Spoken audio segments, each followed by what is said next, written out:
एक समय की बात है, एक गरीब किसान अपनी फसल काटकर उसे शहर में बेचने जा ही रहा था कि रास्ते में एक दबंग बदमाश उससे सारा अनाज छीन कर ले गया। दबंग बदमाश अनाज लेकर जब जा रहा था, तब उसे किसी चीज ने काट लिया, लेकिन उसने ज्यादा ध्यान नहीं दिया। कुछ दिनों बाद दबंग बदमाश को उंगली में दर्द होने लगा। वो एक हकीम के पास गया। हकीम ने कहा, हमें ये उंगली काटनी पड़ेगी क्योंकि इसमें जहर फैल चुका है। मजबूरी में उस बदमाश ने उंगली कटवा ली। 1 महीने बाद उस बदमाश व्यक्ति को फिर से दर्द होने लगा। वो दोबारा से हकीम के पास गया। हकीम ने कहा, घाव तो आगे बढ़ गया है, तुम्हारा पंजा काटना पड़ेगा। उसने फिर मजबूरी में पंजा कटवा लिया। कुछ समय बाद उस व्यक्ति को हाथ में फिर दर्द होने लगा और व्यक्ति हकीम के पास गया। हकीम ने कहा, तुम्हारा ये घाव आगे तक बढ़ चुका है, आधा बाजू काटना पड़ेगा। दबंग व्यक्ति को ना चाहते हुए भी अपना आधा बाजू कटवाना पड़ा। उस हकीम को कुछ समझ नहीं आ रहा था।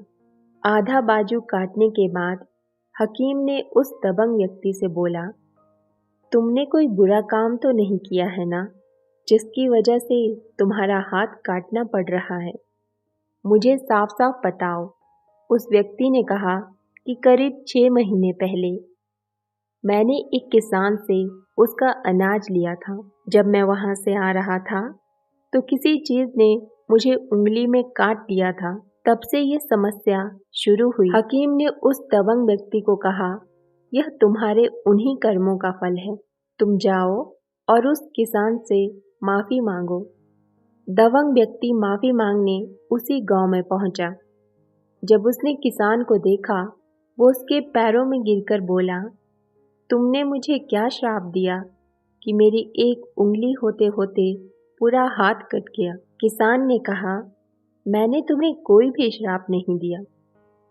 दबंग व्यक्ति बोला, तुमने कुछ ना कुछ तो जरूर बोला होगा, जिसका परिणाम मैं भुगत रहा हूं।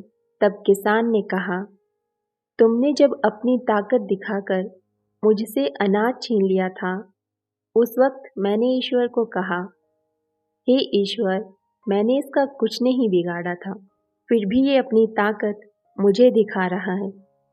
आप इसे अपनी ताकत दिखा देना। बस इतना ही कहा था।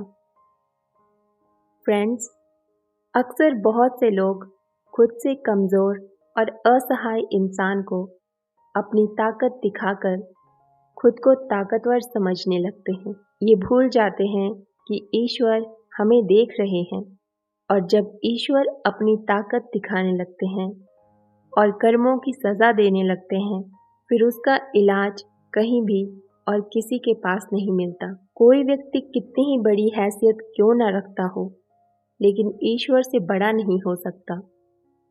इसीलिए जब भी आपके दिल में बुरा करने का ख्याल आए, एक बार ये सोचें कि ईश्वर आपको देख रहे हैं और आज नहीं तो कल आपके कर्मों का फल आपको जरूर मिलेगा।